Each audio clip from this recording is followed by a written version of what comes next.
E a vingança, que é o tema de hoje, ela é uma armadilha. A vingança, ela significa uma dívida não redimida, uma dívida não paga. Romanos 12, 17 diz assim: nunca paguem o mal com o mal. Pensem ou esforcem-se sempre em fazer o que é melhor aos olhos de todos. Semana passada nós falamos sobre a parábola do credor, incompassivo. Nós falamos sobre que o perdão, se você não dá, você também não recebe.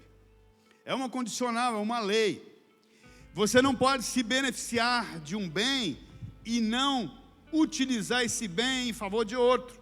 É uma lei. E o Senhor ensinou ali a Pedro e aos discípulos, através de uma parábola em Mateus 18, que nós devemos perdoar muitas vezes, infinitas vezes, porque é assim que Deus faz conosco. Se Deus mandasse um anjo alto, magro, aquele contador, contabilista, chegando e dissesse: você hoje cometeu, deixa eu ver aqui, lá na rua, no carro, no banheiro, em casa, no telefone também, na televisão, enfim, ele ia dizer: você cometeu hoje, 1000 pecados. E eu, 1000 pecados? 1000 pecados. E agora vamos acertar isso? Mais um. 1001. Então, se Deus fosse realmente nos tratar como nós tratamos os outros, amados, como que seria a nossa vida? Ele nos perdoa tanto, Ele nos aceita como nós somos, Ele se nega, vamos dizer assim, nos deixar como nós estamos. Ele ama o pecador, aquela frase já bem jargão, e odeia o pecado, mas é uma verdade mesmo. Então, a mesma proporção, ele diz que nós emitimos ao nosso ofensor, a mesma medida que medimos, nós também seremos medidos. Então, quando nós não perdoamos, a parábola ensinou que nós somos entregues para pagar a nossa própria dívida. E aí ele diz que ele entrega o devedor aos verdugos, que são demônios atormentadores. E o texto diz que não é por um tempo, é até que pague a dívida. Como a dívida é muito grande, às vezes é a vida toda e não paga. Então, amados, é muito mais barato seguir a instrução de Deus e perdoar. Quando nós olhamos no Antigo Testamento, o sistema jurídico, era usado para vingar uma pessoa prejudicada. Nós vamos falar um pouco sobre essa questão da vingança.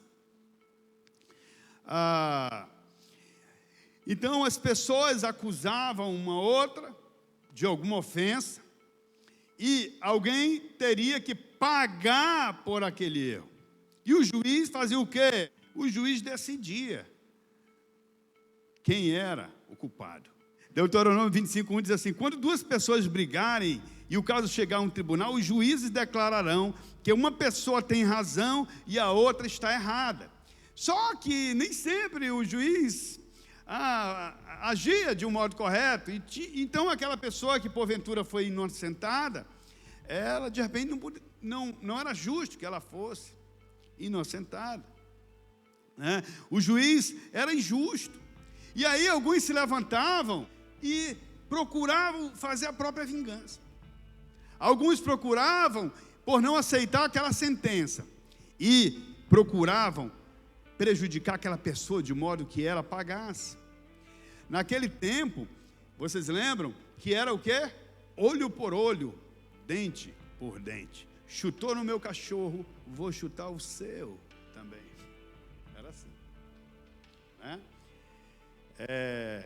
E aí nós criamos algumas variações disso. Vai pagar aonde? Na mesma moeda. Vai ter que comer na minha mão. É do meu jeito. Ou seja, tudo isso era o que, gente? Que palavra? Uma palavra. O que era isso? Vingança. Vocês estão ligados mesmo? Isso era vingança. Então aquele servo que foi perdoado de 3 bilhões de dólares, mais de 3 bilhões de dólares, segundo o cálculo para hoje, transformado do ouro para essa moeda, ele tinha um cara que devia 100 reais, vamos botar assim, R$1.000 para ele. E quando ele encontra o cara, ele diz: ei, cara, e aí, tu não vai acertar comigo? Não, meu irmão, mas espera um pouco que eu vou resolver isso. E aí o cara diz: não, eu vou te prender. E prendeu o cara. Lembra na história que Jesus contou? Depois o rei, que é o pai, que é Deus, ele sabe daquilo e diz: eu te perdoei uma dívida impagável. Como é que você não perdoa o teu conservo? E manda levar esse homem para a prisão até que ele pague a dívida.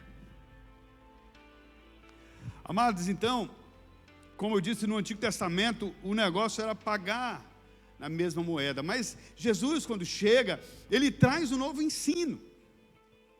E olha, os novos ensinos de Jesus, num determinado momento, ele chocava a população. Por quê? Porque nós temos uma cultura, às vezes nós temos até, já uma cultura de pecado. Se torna comum, repete-se tanto aquilo, que se torna comum e as pessoas já nem sentem mais que estão cometendo algo errado. Então Jesus precisava muitas vezes dar uma mensagem que trazia um choque, como trouxe a Pedro. Quando Pedro vai e pergunta dele: Senhor, quantas vezes devo perdoar? 7, porque 3 era o limite, 3, né? E Jesus diz: não, 70 vezes 7, por ano, por mês, por quanto? Lucas diz que era por dia, ou seja, era um número infindável de perdão, porque é isso que a gente recebe. Jesus ensina em Mateus 5, 38 a 42, diz assim: vocês ouviram o que foi dito, olho por olho, dente por dente. Eu, porém, lhes digo que não resistais ao perverso. Mateus 5, 38 a 42. Se alguém lhe der um tapa na face direita, ofereça também a outra. Esse texto é muito doido, né, gente boa? Se você for processado no tribunal e lhe tomarem a roupa do corpo, deixe que leve também a capa. Se alguém o forçar a caminhar uma milha com ele, caminhe 2. Dê a quem pedir e não volte as costas a quem quiser tomar emprestado de você. O que você aprende com isso, gente boa? Uma palavra, 2, 3. Elimine a ofensa. É isso que Jesus está ensinando. Elimine a ofensa. É mais barato, Jesus está dizendo assim: ei, é mais barato você, se o cara pedir 1 milha, tu andar 2, do que tu brigar com ele. É mais barato o cara te dar um tapa, como os lutadores saem todo quebrado da luta, né? No outro, ainda ganha dinheiro, né? E no outro dia fica bom, dias depois, né? Ele diz: se acontecer, é chocante, não é chocante? Estão ligados ou não comigo? É chocante o ensino de Jesus. Ele está dizendo: não é como vocês viram, como diziam antes, não é como diziam antes, vocês ouviram o que foi dito, olho por olho, mas eu, porém, digo outro assunto, mudou. A forma que eu ofereço agora para que você vença esse mal e não fique preso com os verdugos, não se torne amargurado, não se torne uma pessoa que vai atrás de vingança, ceda, é mais barato. Gente, e é mesmo. Eu já tive muito prejuízo. Eu vou falar aqui uma coisa para vocês. Como empresário, eu nunca fui para a justiça do trabalho. Nunca levei ninguém. Não é que eu era perfeito, não. Exceto uma vez que eu me juntei com uma pessoa e fizemos um negócio. E alguém me colocou nós dois na justiça, mas o cara assumiu. E eu assumi. E era injusto. Eu vou dizer aqui para vocês o que aconteceu. Vocês sabem que o meu cabelo está nascendo por conta da idade ainda, né? Vai chegar lá. Mas bem aqui, vocês veem isso aqui, ó? Isso aqui foi um estresse agudo que eu tive. Já tem pouco, né? Como diz o outro. Né? Mas aquilo foi tão forte para mim, porque eu não fiz aquilo que o cara falou, que o advogado dele falou. Havia uma prática de o cara exagerar nas coisas para ver se o que vier é lucro, vai ser bom demais. Gente, às vezes que eu fui para a audiência, o outro cara foi injusto, ele sumiu, ele me deixou só. Eu digo, eu tenho que ir. Gente, para encurtar a história, o cara chegava atrasado e perdia o dia. Depois, ele teve um problema seríssimo de saúde. E ele veio a falecer. Deixou a mulher com quem ele vivia e ela tentou me perseguir, me extorquir naquela situação. Só que não tinha nenhum álibi, não tinha nenhum documento que linkasse ela com ele, não tinha filho, não tinha nada. Perdi de novo, eu ganhei de novo sem lutar. Mas aquilo foi muito pesado para mim. Se fosse hoje, eu talvez chegasse e dissesse para o cara assim: quanto é que eu te devo, meu irmão? Tanto. Era capaz de dizer: vamos ajeitar aqui, eu vou pagar. Eu não quero ofensa. Eu tenho certeza que eu ia desabar ele naquele momento. Quando você admite, mesmo que esteja errado, você desaba o outro. A pessoa cai do cavalo. Por isso que Jesus está ensinando, amados, algo chocante. Quando você diz assim: não, pera lá, agora tu vai me pagar, mano. Para que tem a justiça? Vou fazer logo o BO, né? E tal, e começa a confusão. E ele vai ter que se defender. E às vezes acontece dentro da igreja. E a ofensa vai gerando cada vez mais atrito. E quando você vai ver, sai muito mais caro do que você chegar e dizer: meu irmão, leva também a capa. Vocês estão entendendo agora? Você quer o copo? Leve a garrafa, meu irmão. Isso vai lhe ajudar? Então, meus amados, o que Jesus ensina aqui é: desse jeito você elimina a ofensa e não permite que haja ofensa, amargura, ódio, revolta, vingança. Porque a vingança é uma armadilha. Por isso, amados, que muitas pessoas dizem: não, eu já perdoei. Ou então eu vou para cima. Quer dizer, quando ele diz eu vou para cima, ele está dizendo: eu sou o juiz. É a justiça própria. Nesse tempo não é mais assim. Não é mais assim. E, quando o Senhor diz assim: ei, a vingança me pertence, eu retribuirei. É muito forte isso. É muito forte isso. E eu pergunto a vocês: por que Jesus não se defendeu, gente boa? Por quê? Eu creio que uma das razões, tudo bem, você vai dizer: porque era uma profecia e tal. Tudo tem um sentido profético, mas na história, especialmente de Jesus, mas também tem um sentido da vida. Porque ele sabia que o juízo era injusto.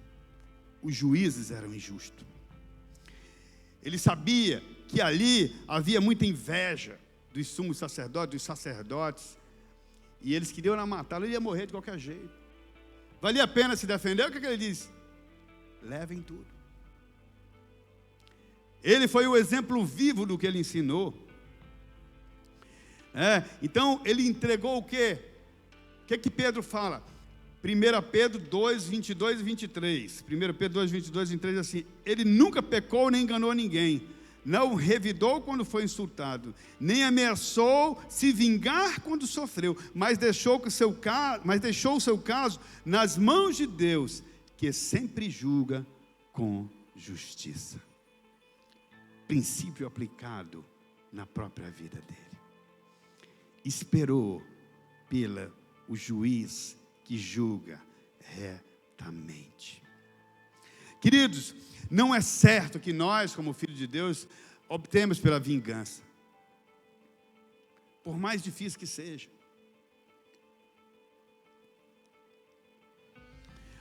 Porque se você optar pela vingança, você se coloca como juiz, e quem é o juiz? Quem é o justo juiz? Deus é o juiz, né?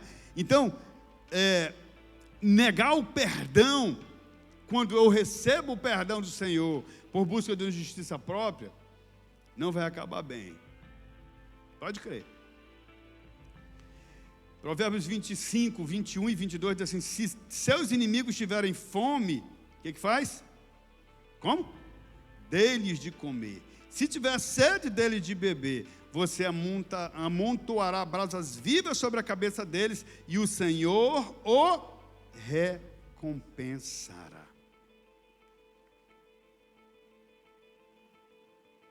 Mas o que nós dizemos?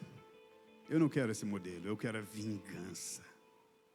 Eu quero vingança. Não foi Jesus que viveu aquele negócio que eu vivi, então eu quero vingança. Quero que ela pague o mal que ela fez, tintim por tintim, né? É aquilo que eu falei no começo, né? E o que aconteceria se Deus pensasse a respeito dos teus pecados igual tu pensa a respeito do pecado dos outros? Você e eu seríamos detonados em segundos. Olha o que Tiago fala, Tiago 4, 12 e 5, 9, diz assim: somente aquele que deu a lei é juiz, e somente ele tem poder de salvar ou destruir. Portanto, que direito você tem de julgar o próximo? Irmãos, não se queixem uns dos outros, para que não sejam julgados, pois vejam, o juiz ou o juízo está à porta. Amadas, eu sei que não é fácil quando a gente se depara com uma situação de injustiça, a gente esperar nessas promessas. Você tem que estar muito curado, não é, minha princesa? Você tem que estar muito curado para você encarar. Vocês veem como a Bíblia conta a história de Jonas e de Nínive, da cidade de Nínive, que Deus disse: olha, vai lá em Nínive, você tem 40 dias para pregar. Se eles se arrependerem de ponta a ponta da cidade, eu não vou destruí-los. Os ninivitas eram muito cruéis. Uma das práticas dele era sacrificar e matar a mulher grávida. Você imagina agora disso? As práticas muito violentas de guerra. Era uma nação extremamente iníqua. Mas qual era a expectativa de Deus? Que eles se arrependessem. Então ele diz: vai lá, Jonas, você é meu enviado. E qual era a expectativa de Jonas? Que eles se lasquem, se acabem. Eles têm que se acabar.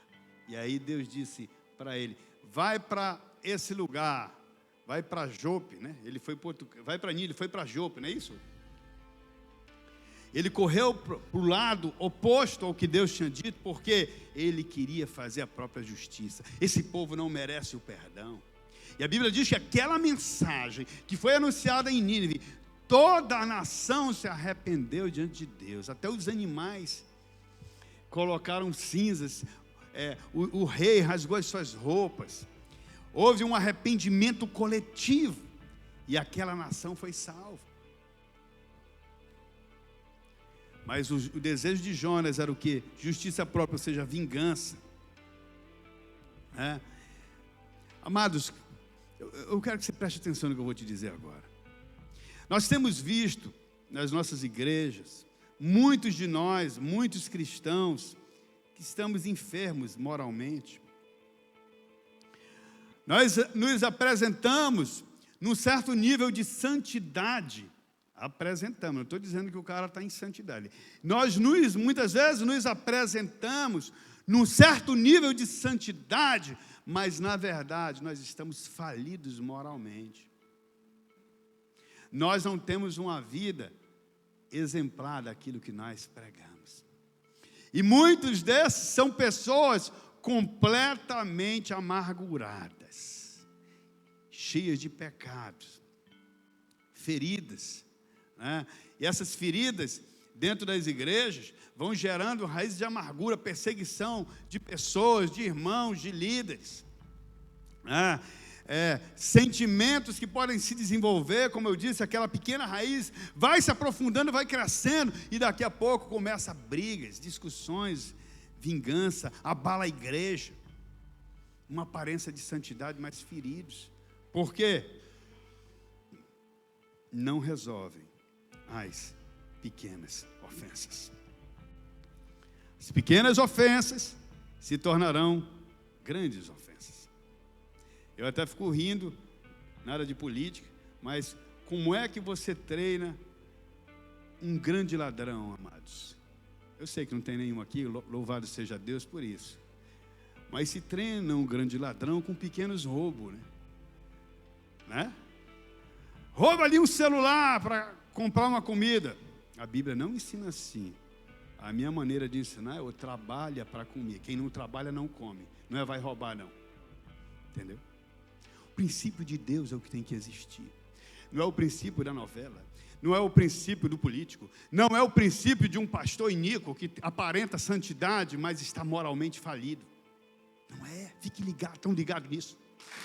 Fique ligado nisso. O princípio é o do Senhor. Não tem essa questão de uma preferência. Eu gosto tanto daquele pastor, mas ele está em pecado. Continue gostando dele, mas se afaste dele. Ele pode contaminar a sua vida. Ele está doente, precisa ser tratado. Eu estou exagerando, gente? Não? Eu queria era exagerar mesmo. Então vou continuar, vou exagerar mais um pouco agora, já que eu não estou exagerando. Porque, amados, nós precisamos encarar a verdade de Deus como uma verdade prática. Não pode ser uma verdade só para os outros. Como disse Paulo: se roubava, não roube mais. Se mentia, não minta mais. Se o seu procedimento era reprovado, precisa ser corrigido. É isso que vai fazer a diferença na nossa vida e lá fora. Amados, nós vemos aí na história desse capítulo, 2 Samuel capítulo 13, uma história realmente que tem muito a ver com coisas que acontecem nos nossos dias. A história do rei Davi, seu filho Absalão. E antes de entrar nisso, eu estava me lembrando de situações de pessoas que entraram nessa vida moralmente falida. Alguns anos atrás eu participei de um atendimento de um casal. E esse casal, enquanto ainda estavam namorando, pretendendo casar noivos, ela descobriu que ele a traiu. E essa traição feriu essa mulher, e ela resolveu também fazer o mesmo. Mas quando isso aconteceu, ela engravidou. E depois teve que fazer um aborto. E depois o relacionamento ficou extremamente abalado por causa de uma vingança. A vingança é o que, gente boa? Uma armadilha, um escandalão. E aquele relacionamento, que poderia ter sido um relacionamento abençoado, se tornou uma grande dor. E não só uma dor para o casal, mas muitas vezes uma dor geracional. E aqui nós vemos uma história também familiar na Bíblia. Está lá em 2 Samuel capítulo 13. Puder deixar lá nesse livro. Veja aqui uma coisa interessante no próprio Saul. Eu vou correr aqui e já eu concluo. Era que Saul, mesmo sendo um homem desleal, ele tinha um auxiliar, um grande guerreiro que era Davi, um homem leal, um homem íntegro. E mesmo Saul perseguindo Davi, Davi não retribuía, não se vingava dele. Se você fique atento, porque aqui tem um comando para a sua vida, tem um comando para a sua vida que você tem que absorver na prática. Quando Deus, quando Ele nos prova, às vezes em momentos muito difíceis, Ele quer saber o que está no nosso coração. Então Ele manda Ele permite certas situações para que você veja quem você é realmente, moralmente, porque a expressão de Deus em nós são características de Deus que se expressam de uma forma moral, de formas que Deus aprova. Então Saul, por exemplo, ele era um cara super carismático, mas moralmente falido. Então ele precisava sempre fazer alguns subterfúgios para ele se manter no poder e perseguir aquele que Deus mesmo já tinha dito: eu rasguei, na hora que rasgou o manto lá com Samuel, ele diz: eu rasguei o reino de ti e vou te dar para um que é melhor que você. E depois ele fala: achei Davi, homem segundo o meu coração. Então Davi, nas oportunidades em que ele teve de matar Saul 2 vezes, foi 100%. Deus disse: está aí, é contigo agora. E qual era a posição de Davi? Aí que está o comando. A posição moral de Davi: a vingança pertence ao Senhor. Na segunda ocasião, na primeira foi na caverna, ele estava ali, na linguagem amazonense, aliviando o ventre. Tradução, como é que chama aqui? E naquele momento que o Davi poderia ter matado o rei, ele poupou. Por causa do conceito, padrão moral elevado que ele tinha de Deus. O respeito ao Senhor não era por causa de Saul, era por causa do Altíssimo. Na segunda ocasião que ele está dormindo e todo o exército, o assistente Abisai disse: rei, você não entendeu, foi nada, o Senhor entregou o teu inimigo na sua mão. É só o Senhor dar ordem, o Senhor nem precisa fazer nada, dê só ordem que eu já deixo ele enterrado aqui mesmo. Ele disse: longe de mim fazer isso. Eu não vou me levantar contra o ungido do Senhor. Ele sai de lá. E ele dizia: que Saul morra numa guerra, ou até mesmo de velhice, mas eu não vou levantar a mão contra o ungido do Senhor. Estão ligados agora? Eu não vou. Deus tem um propósito com isso. Você sabe que todas as lutas que você está passando, ou até mesmo aquelas que você vai passar, Deus tem um propósito com isso. Talvez seja uma prova do seu coração, para ver o que tem aí dentro. Qual o lugar de Deus na sua vida? Por isso que Jesus disse: se pedirem a capa se pedirem, como é o nome, né? Esqueci o versículo.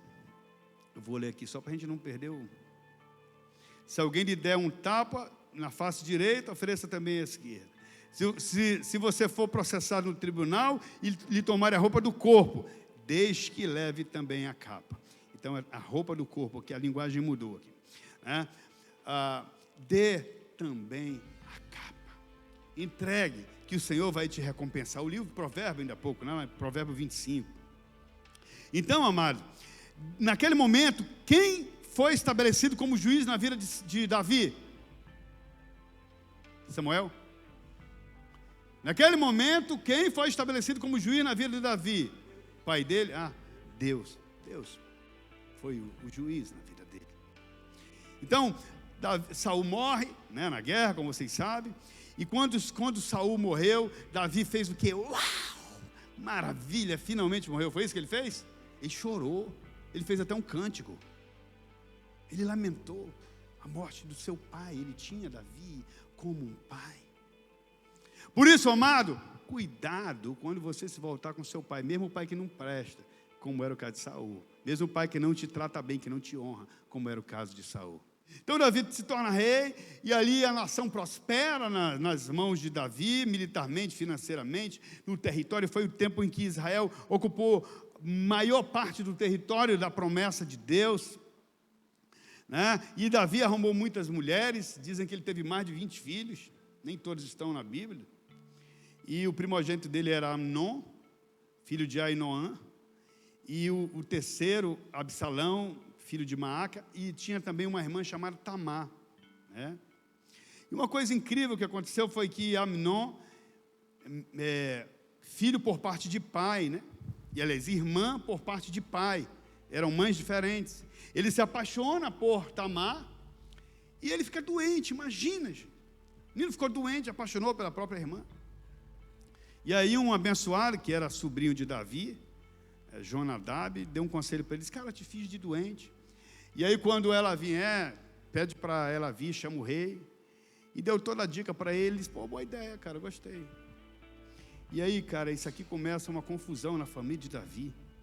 Ele finge doente, pede para o rei ir, quando o rei chega lá, ele diz, rei, peça para Tamar vir me visitar e fazer uns bolos, eu quero comer os bolos da mão dela. E aí o rei dá ordem para ela ir, e quando ela chega lá, ela prepara os bolos, leva para o irmão, o meio-irmão, e na hora que ela vai entregar o bolo, ele grita que não queria bolo, nada, e manda todo mundo sair. E aí ele diz para ela, deita-te comigo, minha irmã. E ela diz, não, meu irmão, não se pode fazer assim, Israel. Me peça ao rei que ele vai conceder, mas aí ele pega ela à força a menina, estupra ela. E depois o texto diz que ele teve tanto ódio dela, que era incomparável ao tamanho do amor que ele dizia ter antes.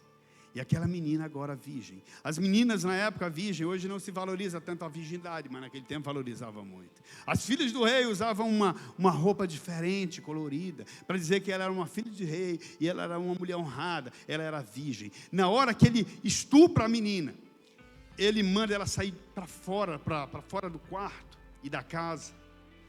E aí, amados, ela diz, meu irmão, não faça isso.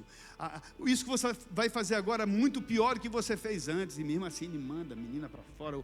O servo dele coloca ela para fora. E ela põe cinza na cabeça, rasga a sua veste, que dizia que ela era virgem. E vai chorando a sua dor. E aí ela encontra o seu irmão Absalão. E o seu irmão Absalão disse, o que é que aconteceu, minha irmã? Ela conta o que aconteceu e ele disse assim, venha comigo, fique na minha casa, não fale nada, é o seu irmão. E aí ele guardou essa menina lá, desonrada, ela não casaria mais, a vida dela foi estragada. E aí, amados, imagina uma situação dessa. Absalão começou a odiar o seu irmão Aminon. Absalão tinha uma habilidade de guardar, tem gente que tem uma habilidade de guardar o rancor e não expressar, mas ao mesmo tempo ele planeja alguma coisa. Então ele esperou por um bom tempo que o rei fizesse alguma coisa, 2 anos, 1 ano, nada. No 2º ano, ele foi procurar o rei e disse, rei, eu vou dar uma festa agora na minha casa, eu quero que o senhor vá lá, nós vamos tosquear os animais, e eu quero que você vá lá, prestigiar você e toda a sua equipe, todos os anciãos do reino. E o rei disse, não, meu filho, não vou não, te dá despesa. E Absalão, astuto, pronto, disse, então tá bom, então permita que Aminon vá, junto com os meus irmãos. Tá bom. E aí não falou nada, não resolvia o problema lá, a ofensa, o estupro, tudo aquilo que tinha envergonhado a irmã de Absalão, irmã da mesma mãe. E eles foram para essa festa. E ele chamou os servos dele e disse, olha, quando Aminon tiver bebido bem, e eu der o sinal, vocês matem ele.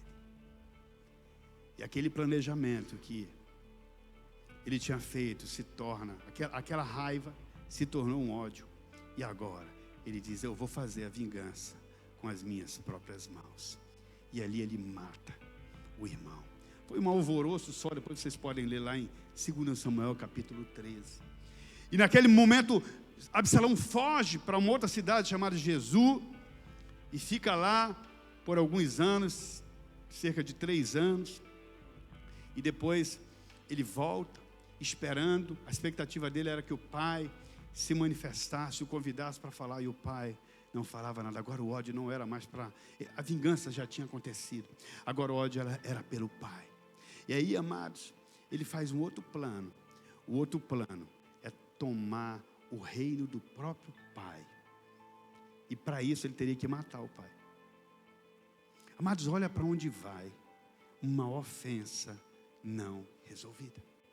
Olha onde chega um nível de vingança, um nível de amargura primeiro, de ódio, que se planeja o mal contra um irmão, mata o irmão. Eu não estou inocentando, eu acho que o pai deveria ter feito alguma coisa, com certeza.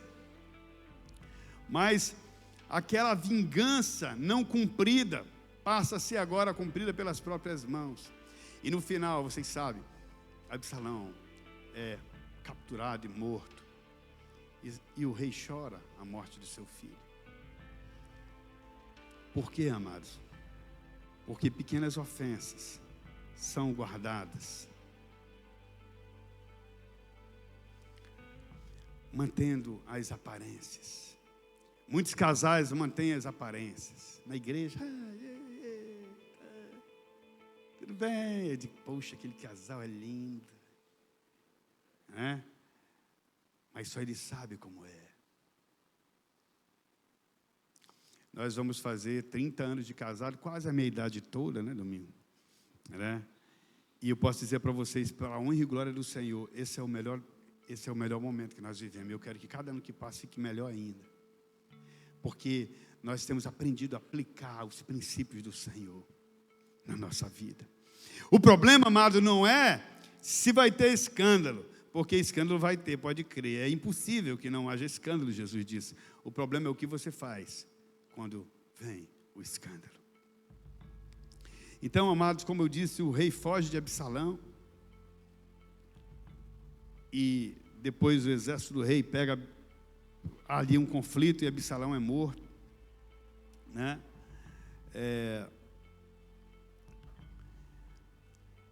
E a gente conclui que o que matou Absalão não foi nem a espada do seu oponente, foi a amargura, o ódio que ele carregava, a incapacidade de confrontar e de resolver aquela situação. Quando o anjo luta com Jacó, e ele diz assim, Jacó diz, você não vai enquanto não me abençoares. O anjo confronta Jacó com uma pergunta, qual é o teu nome? E ele tem que dizer, enganador. O que ele fez na vida foi enganar. Naquele momento em que ele disse quem ele era, ele diz, não te chamarás mais enganador, mas Israel, porque como príncipe lutaste com Deus. Ali mudou a sorte dele, mudou o nome dele, porque ele admitiu quem ele era. Ele queria uma bênção, mas antes da bênção, ele tinha que admitir quem ele era, e tinha que ter a inclinação para mudar, admitir quem ele era. Mudar ao admitir que ele era, abre a janela do céu.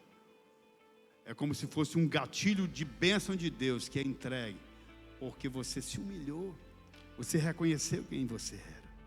Porque enquanto você não libera a dívida, amado, e se torna juiz, você está preso. E os verdugos, os demônios, têm liberdade para te atormentar. Eu já passei por isso. Amados, eu já falei aqui que eu tinha medo de dormir, porque eu podia não acordar mais.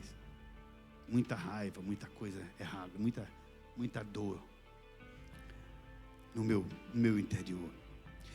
E para finalizar, eu quero dizer, amado, que infelizmente nas nossas igrejas, nós vemos muitos líderes como Absalão, que é o lugar do rei, que briga com o pastor. Eu louvo a Deus porque a nossa igreja é uma igreja de paz. Eu até falo para o meu pastor Joctão, eu digo, você tem uma liderança muito equilibrada, que não deseja o seu lugar, que não deseja usurpar. Por quê? Porque a gente aprende princípio. Você sabia que no reino de Deus, a função e a posição é Ele que dá? Você não precisa pegar a cadeira do outro. Não precisa. Função e posição é o Senhor que dá. Isso tem a ver com dons. Isso tem a ver com as habilidades que Ele te dá, com as oportunidades que Ele te abre. E quando o homem não resolve, ele fica pulando de igreja em igreja, e aonde ele vai, ele arruma problema, porque ele não entendeu o princípio de Deus para aplicar na sua vida, né? E eu já vi, amado, tanta briga de igreja, briga por patrimônio, briga por isso. Eu não tenho vergonha de dizer, não, acontece mesmo. Não era para acontecer, mas acontece, infelizmente.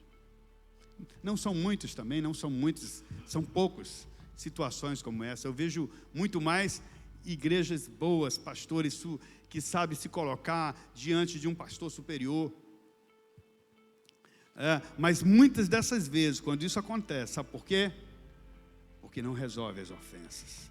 Não chega lá e diz: me perdoe, pastor, me perdoe, meu líder, eu julguei você. E quando você fala isso, você desaba o cara. E se ele ficar no pedestal, ele vai cair. Porque a Bíblia diz que o humilhado é exaltado, e o que se exalta é humilhado. São princípios, são leis. Vai acontecer. E eu quero findar falando, amados, lendo Romanos 12, 19. Vamos ler esse texto. Diz assim: amados, nunca se vinguem, deixe que a ira de Deus se encarregue disso, pois assim dizem as Escrituras: a vingança, o quê? O que mais? Você tem fé para isso? Você crê nisso? Você crê que Deus... Agora deixa eu te falar uma coisa. Eu recomendo, ore pelos teus inimigos, por quem te ofendeu. Porque agora você é um homem e uma mulher de Deus. E quando você está cheio dele, você não tem mais ódio pelaquela pessoa, você tem compaixão dela. Você sabe que ela foi um instrumento de Satanás na sua vida, mas que Deus veio para te resgatar. E enviou seu filho para te resgatar, para rasgar a ofensa, a dívida que era contra você, encravando na cruz. Então, o momento que você perdoa, que você entrega ao Senhor, diz: Senhor, é contigo. Descansa. Deixa que o Senhor vai tratar. E se aquela pessoa se arrepender, vai ser bênção, porque ela não será mais uma perdida, ela será encontrada pelo amor do Senhor, assim como você e eu fomos. Guarde isso no seu coração, amado. Examine o seu coração. Examine, peça para o Senhor examinar se tem raízes de amargura. Pode ser de um parente, pode ser do seu cônjuge, dos seus filhos, da sua mãe, do seu pai, de um patrão, de um empregado. Entregue, se for preciso, até a capa, porque o Senhor vai recompensar você. Quando você perceber, quando o Senhor te revelar, eu te digo: age rápido, resolve rápido. Resolve rápido, vá por mim. É isso que a palavra ensina. Que o Senhor vai te recompensar por crer, por dar crédito à sua verdade. Perdoe.